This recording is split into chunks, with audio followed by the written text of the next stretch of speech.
Here we go for our third company, SolGold. SolGold is an emerging copper gold major. It's focused on discovering and defining world-class deposits in northern Ecuador on the Andean copper belt in South America. And if you know SolGold, you'll know that it's a wizard of a company. SolGold is listed on both the TSX and London main market, and it has a market capitalization currently of around £530 million. Miners have had a bad week, but they outperformed the mining sector. Nick Mather, CEO, recorded his presentation this morning from Brisbane. Yes, we got up early just for you guys. And Executive General Manager Ingo Hofmaier is going to take questions live here afterwards. Here's Nick's video presentation, and we recorded this live from Brisbane this morning.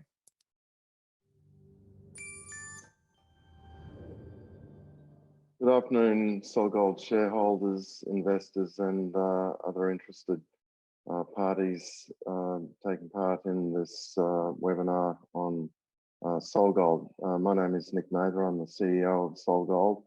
I'm going to give you an update on where we are at with our major projects in Ecuador and refresh you in respect of our strategy for the objective of turning SolGold into a major copper gold producing company focused on Ecuador.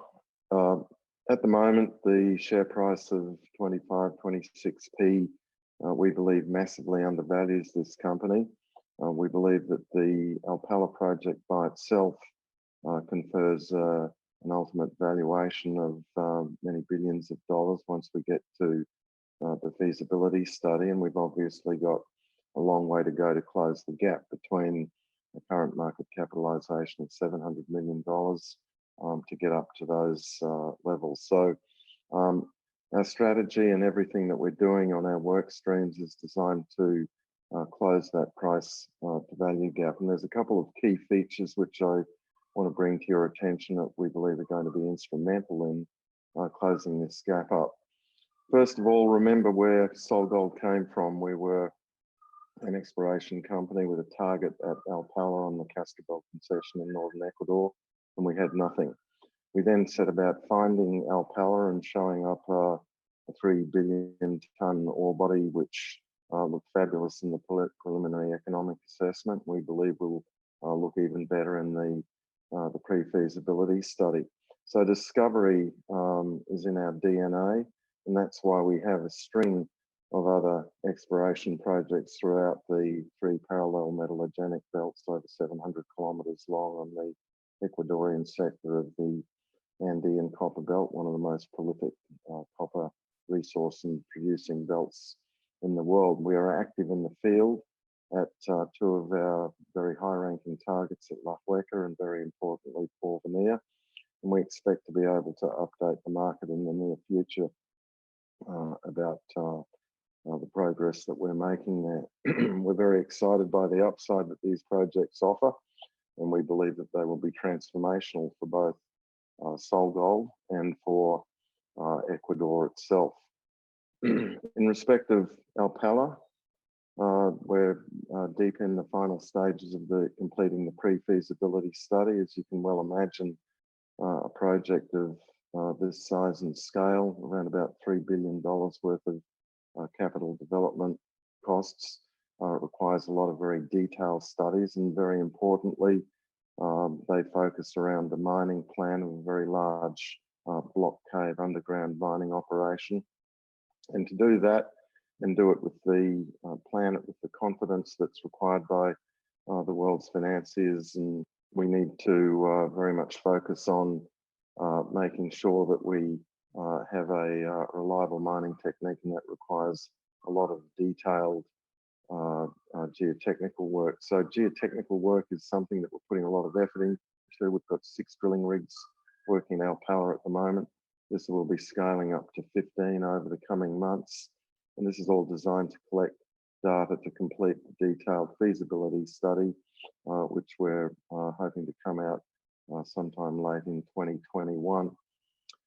In addition, we're also completing other work streams around metallurgy, logistics planning, tailings disposal, infrastructure, and of course the detailed mine plan and metal production schedule that will come from bringing all of these disciplines together. So COVID has impacted on our ability to get this done as quickly as we liked, but we will be putting out an announcement in the near future about the progress on the closing stages of completion of the pre-feasibility study.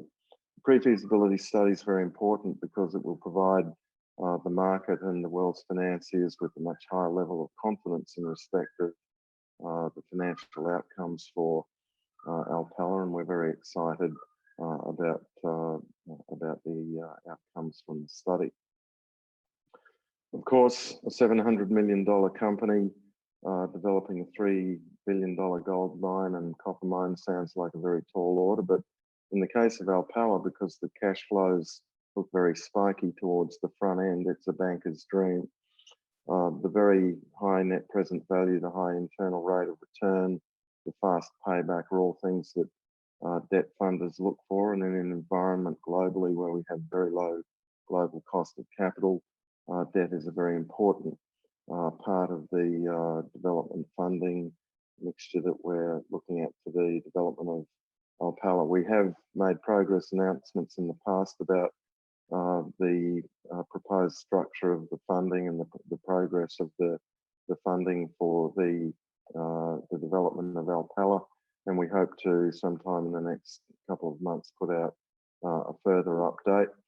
But the development of the funding package will take place in conjunction with the completion of the feasibility study, and we hope to bring the feasibility study to completion along with the funding package and all the permitting.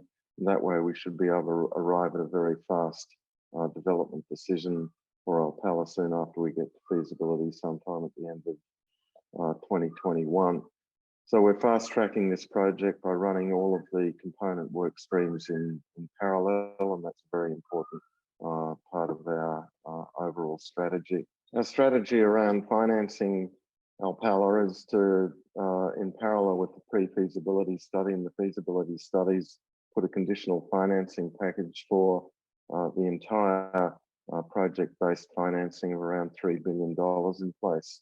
So we'll be doing that off the back of the project value rather than the market capitalization of the company, so that the market and the shareholders and investors and financiers can see that there's not going to be big dilutive cheap equity raisings coming along to provide the equity portion of the financing for Alpala. So we'll put those agreements in place over the next year, but they'll be conditional on completing the final feasibility study and based on the net present value that comes out of that study. Along the same lines, we have been careful not to have to swamp shareholders with dilutive cheap equity raisings, which is why we did the Franco-Nevada $100 million 1% royalty financing to provide the funding to take the project from its current state to the completion of feasibility. The alternative would have been to raise $100 million in equity, which largely would have come probably from Newcrest and BHP, thus eroding the takeover premium that all shareholders should enjoy and diluting everybody by around about 20%. So the Franco-Nevada funding, although criticised by some of the large companies, was very, very beneficial to shareholders and had a very small impact on the net present value of the project in SolGold's hands. And so we're very glad we've done it. It's settled with Franco. We've got the $100 million in the bank now, and we're busy working up the drilling activities at Alpala so that we can collect all of that very important geotechnical data to inform a very detailed and reliable underground block caving mine for the feasibility study. So that's why we did the Franco deal, and that's why it's good for all of the shareholders of SolGold. The other really key feature for the company that we're putting a lot of time and effort into at the moment to bring the board and the management team up to a level that will continue to inspire the world's financiers to provide us with financing to develop this project. And to that end, we're making additions to the board which will address increased independence, diversity, and an enlarged skills base on the board. And we're hoping to make, again, some announcements in the next month concerning additions to the board to address those corporate governance requirements that are so near and dear to all investors, and rightly so. The other feature that we're addressing in the company at the moment is our takeover bid for Cornerstone. We have a takeover bid for Cornerstone Capital Resources, which is the minority shareholder in Exploraciones Nova Mining SA, or ENSA, and that company holds 100% of the Alpala project. We believe that our takeover bid is very beneficial to the shareholders of ENSA, primarily because, the shareholders of Cornerstone, primarily because it's going to very much relieve them of the financing risks that would otherwise face them as we bring this project towards feasibility and start to need to throw very large sums of money at it. Cornerstone aren't able to use their interest in ENSA to secure any debt positions,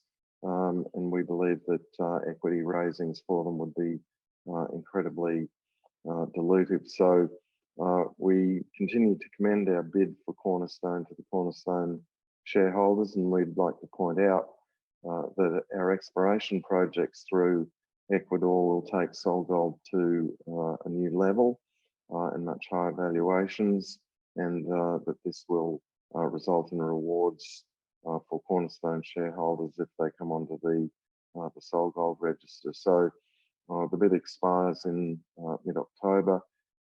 We continue to recommend it to Cornerstone shareholders, and we'll be very happy to welcome them onto the SolGold register. So just to reiterate, our main elements of our strategy to transform SolGold into a major copper gold producing company in Ecuador is based on discovery.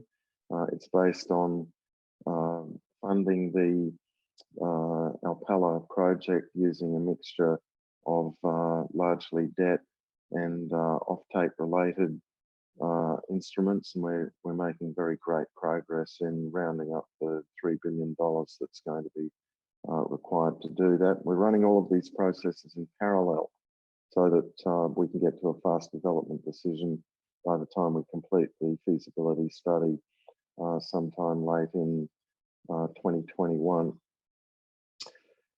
The additions to the board are very important, as I mentioned before, and we'll be looking to very much increase the diversity and the skill base on the board at the same time that we're increasing the management skills of SolGold to transform it from just a explorer to an explorer, developer, and ultimately miner.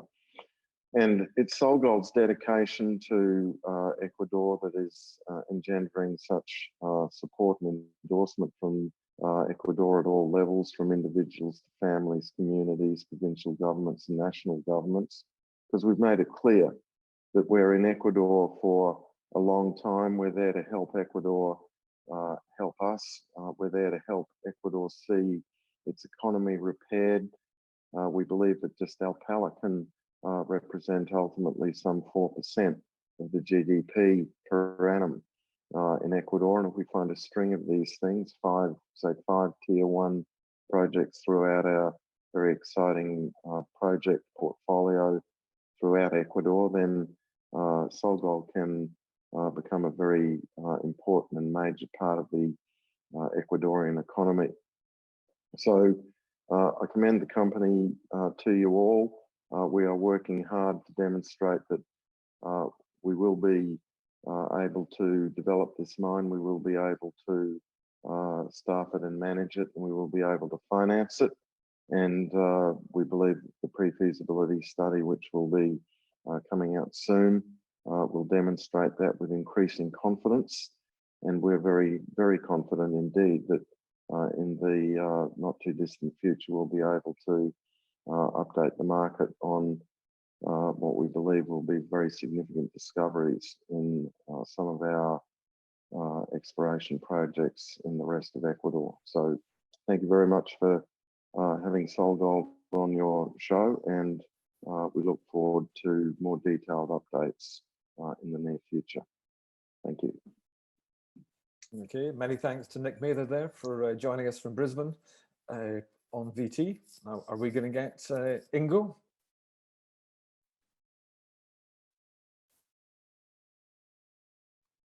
Can we have Donald, Ingo? can you hear me? I can hear you, but we can't see you. You need to give us your video, Ingo. I can see this as well, but I want to start my video and it says you cannot start your video because the host has disabled it. That's one for Mike. Do you want to deal with that, Mike? Okay, perfect. Here we go. So here we are. Greetings, Ingo. Let's start again.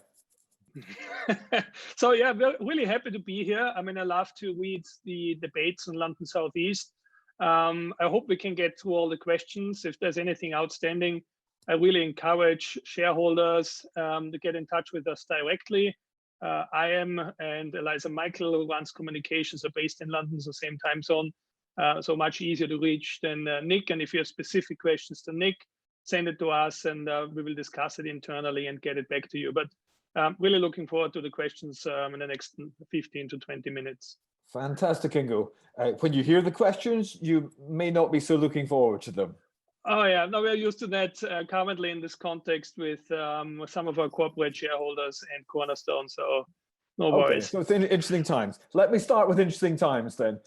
David Grundy, Fat Trader, and Ewan Hughes ask, I thought the PRS was due out tomorrow. Is this not the case? And if it is late, then how late? Okay, so yeah, the PFS. So as Nick was saying, we have been catching up on the timeline. I think we were very fortunate that we had most of our consultants in the country early in the year before the lockdown.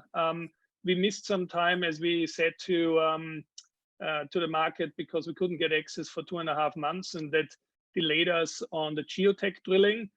So it's not the most straightforward answer. I mean, all around me in my home office is final reading on the PFS, and we will inform the market in significant detail where we exactly are in the coming days. Sure. Nick has said soon in as many different ways as it's possible to say soon. But yeah, are we talking weeks? Are we talking months? Probably the first and the later. I mean, as I said, I mean, there's lots of the material lying around me. It's about tying it all together. Most of the stuff is in final stages, even components of the PFS. So we are not concerned about this at all. We have the team in place, and the team has been working tirelessly to get it to this self-imposed and very ambitious timeline. Yes. We will update the market, and then I think there will be a much more clarity about this. How much has COVID impacted the workflow? Yeah, in some areas not at all, because we had all people in country. We could fly surveys, etc. So, for instance, in terms of tailings design, in terms of met work, that has progressed well. In terms of market studies, etc. The only area where it had, and this was a critical path item, where it had an influence was drilling for geotechnical information. As Nick says, this is all running again now for weeks. The data we are currently collecting from the 6 drill rigs, we don't need for the PFS. It's also, I want to make this very clear. So we have all the data that we needed from the field for weeks and now months actually with the study team. But they're pulling the geotech models together, and this is a final input that needs to flow through all the models one final time to finalize the ultimate mine plan, to finalize, so to say, certain elements that were high level or higher level assumptions, for instance, in tailings flows, etc. Nick essentially was making the point that you guys are going to be a major player, and in order to you have to build the infrastructure for you to be a major player and to have the analytics behind to support that 3 billion valuation which you put on the business. Yeah, the infrastructure is actually, the physical infrastructure is actually one of our strongest points, and it's not something we have created. The country of Ecuador has been an oil and gas producer, quite a significant one, especially relative to its own economy, and they've reinvested a lot of their petrodollars, export revenues in physical infrastructure. For instance, which is one thing that benefits us massively. 70% of the electricity generation in Ecuador is hydropower. Of course, there's a lot of waters, and they have harnessed that. They're a big export of electricity to neighboring countries, and have one of the lowest electricity prices in South America, significantly cheaper than, for instance, Chile and Peru. So in that regard, we are actually quite blessed, especially at Alpala. Yeah? We have projects all over Ecuador. It's not always the same, but we have road access, we have plenty of water, we have electricity, we have a port nearby. So from that element, we have to build relatively little compared to projects of similar size. We, of course, need to build the infrastructure on site. We have already acquired the majority of land for that. We have done sterilization drilling.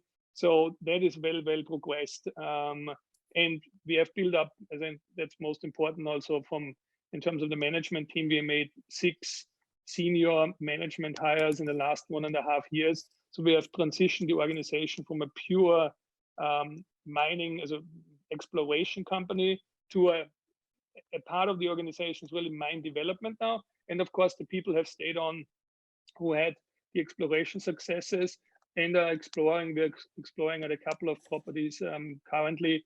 And also there's exciting news, which we will release to the market in the next couple of days. Okay. And Paul Stephanie asks, are you getting real engagement from traditional commercial banks willing to invest in Ecuador? And he says that Rio found it hard to finance, and I don't know how to pronounce this name, Oyu Tolgoi. Okay. So I worked for Rio Tinto. I wasn't involved in the financing. I was involved in the acquisition of Turquoise Hill, or Ivanhoe as it was called back then.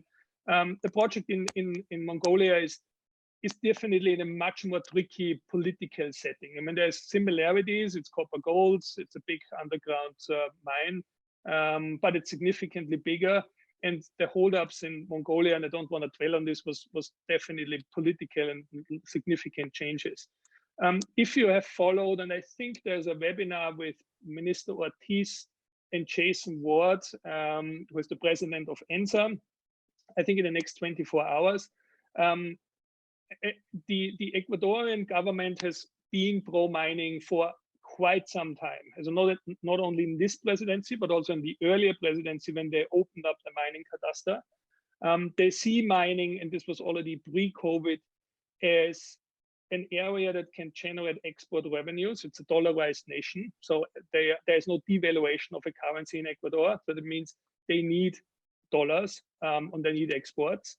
And as revenues in oil and gas were falling because of volume restrictions or falling outputs, they knew that mining had to step in. And then COVID came along, which was really a double whammy for Ecuador. First of all, tourism was a fast-growing industry.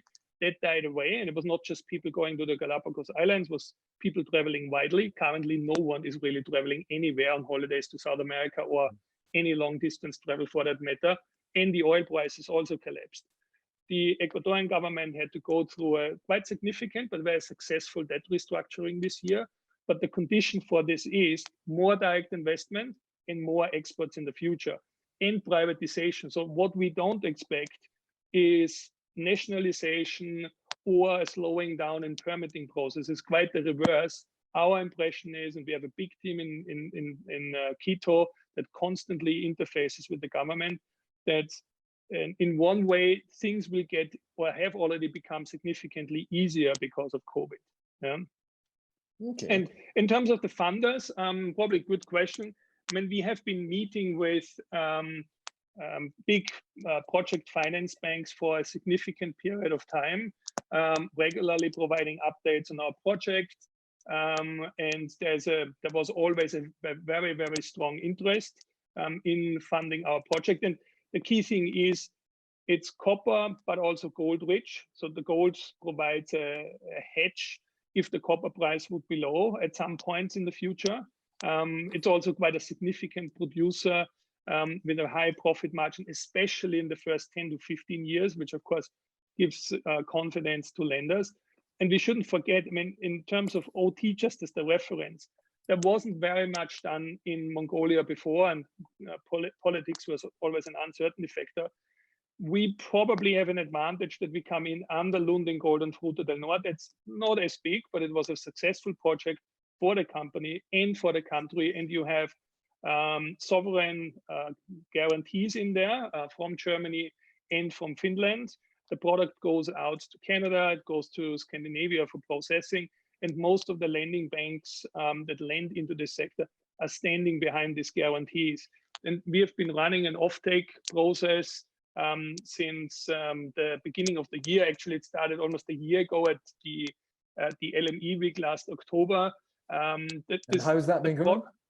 Oh, excellent. I mean, the product is an extremely well-suited concentrate for pretty much every smelter in China, Japan, Korea, Germany, Bulgaria, Spain, and Scandinavia. So you could run most of the smelters globally exclusively on this product. It's well balanced in terms of high grading copper, good sulfur and Fe content.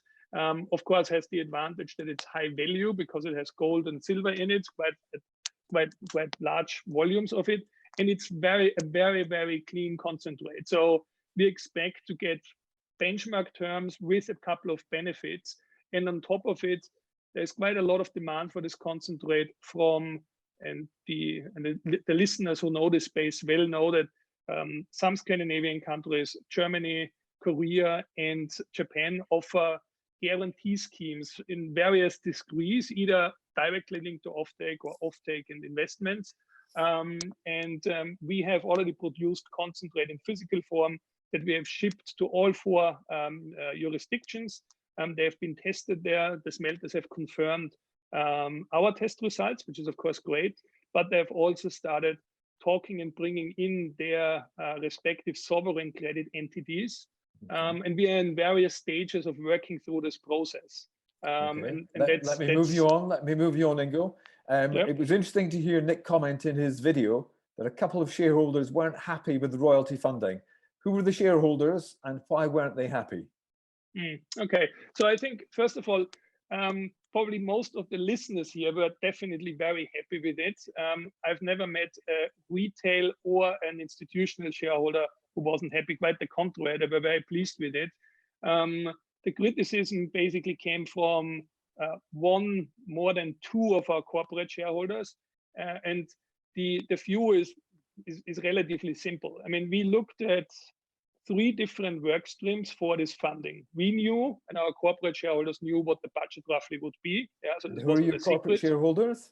BHP and Newcrest. And we knew we could have 3 different paths to fund this. And one was equity, yeah, and one was the royalty streams. We ran a competitive process on the royalties. Franco-Nevada got that, but we saw other offers as well. So we were very convinced that that was the best one available in that space. And of course, we had close contact with our banks in November, December last year, and again early this year, to raise the money on the equity capital markets. The issues were election, Brexit concerns, low commodity prices, and as Nick said, it would probably have been a significant higher dilution than 20%. So from a pure economic perspective, it was almost a non-brainer. This was no equity dilution, and the project was valued at 4 or 5 times our current market cap at the point of time when we signed the term sheet with Franco-Nevada. So from that perspective, the dilution on the project value, as announced in the PEA, was a couple of single percentage points, versus and zero equity dilution versus 20% or more, as our assumption was. And it wasn't even clear that you could raise $100 or $150 million on the equity capital markets in London and in Toronto. And it would only have been possible if BHP or Newcrest, one of them probably would have moved up to 19.9%. And that was really not something that the board wanted to undertake and to restrict the liquidity of the stock further. When it comes to exiting the project, as I'm presume there will be an exit at some point, you're going to take it all the way, says Nick, but presumably there will be an exit at some point.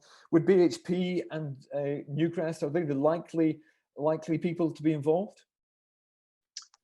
I mean, major miners don't get involved to hold 15% forever. Yeah, I mean, that's very clear. It's not their game. We could have more corporate shareholders on our register if we wanted, but I mean, there's no space left anymore. We are currently running a defense process with Citibank that is now well progressed. We exactly wanted to progress it to the stage where we currently are at this moment, because the standstill with BHP comes off mid-October. There will always be an enormous, and the interest in the project has only increased. There was already a lot of interest when copper was 260 and gold was 1,300, 1,400. Now this is almost like a co-product mine than a byproduct mine, where you could say, if you're a gold producer, you buy it for the gold and you get the copper, which many gold producers have said is interesting. On the other hand, interestingly, many of the majors have said that they're more likely to also invest in precious metal mines. In our case, you get almost an equal mine for the first 10 to 15 mines in terms of revenue flows at current prices. Francesco Cicero asks a really pertinent point here, which fits in quite nicely. Why are you alienating some of the large investors? And it means those two you've been discussing. Yeah, I wouldn't say that we are alienating them at all. I mean, it's a little bit of a game over control. And yeah, there's probably companies that have taken a different path, and so to say, let one corporate in, and then he gradually goes up to 50% or more. We try to prevent this. And I think one of the two has more understanding maybe for it, maybe the other one hasn't. But I think we all sense a little bit of a frustration within Newcrest. I mean, they discovered us in terms of corporates discovering SolGold. They supported us very early. We're very grateful for that. But there's also no special rights that they would get this at a cheaper price than anyone else. So there's clearly a little bit of a frustration that also went into the public space, and this is what we are currently debating here. So there's no strategy of frustrating any one of the corporate shareholders. We have pretty good relationships, in fact, with them. So sometimes this probably seems more acrimonious in the chat rooms than what it is in reality, I would say. No, it's like Tory MPs and Labour MPs actually get on better than you might imagine, because they've got politics in common. At the end of the day, you guys are all miners. At the end of the day, the conference, you go for a drink. Yeah. Yes. Yes. Okay, so I'm looking for a nice final question for you. The people very, can I just say, okay, let's sum up. There's a good half the questions here are very cross with you. I have to say, very cross with you that the PFS has been delayed. So yeah, I mean, see, what would you say to those folks? No, see, we are working around the clock on this. Deadlines in situations like COVID are sometimes difficult. It's not about pulling all the data together, so it's not an internal restriction. It is one work stream, which was the geotech, that's caused delays, and we were not able to catch up on this completely. I think that's a very straightforward answer. I mean, Nick is a shareholder. We all are option holders or shareholders. So from that perspective, our intention is to deliver on time and on target, clearly. Okay, I've just seen a cracking question, actually. Let's call this the last question. Cornerstone. Do you expect Cornerstone to accept the bid before it expires?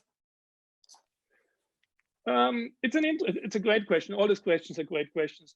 If you look at their share price, yeah, their share price has moved quite a lot. So someone seems to be thinking, given that it's a very, very thinly traded company, that there might be a a chance of success here. And I think it would be fantastic for Cornerstone shareholders to consolidate now, because we are on track to build this and fund it first of all. Once it comes to funding, they will find it incredibly difficult to fund their 15% stake of it. That's my belief. That's the belief of many. They can't collateralize or securitize their 15% interest in Ensa. They need to raise this in equity. Currently, it looks like this would be 2 or 3 times their market cap. That's not easy, yeah, especially for a company that doesn't control or has access to the site.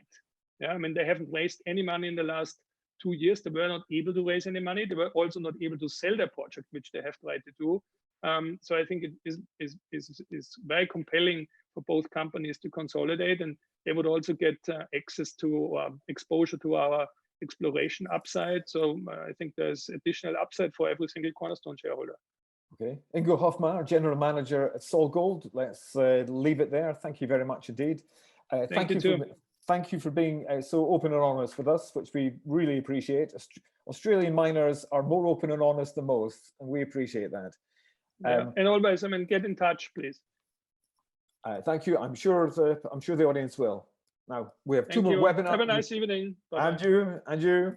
We have 2 more webinars to come this year, 27th October and the 1st of December. So do look out for those. And tomorrow we'll send you 2 slide packs and a video link for the entire event. And don't forget,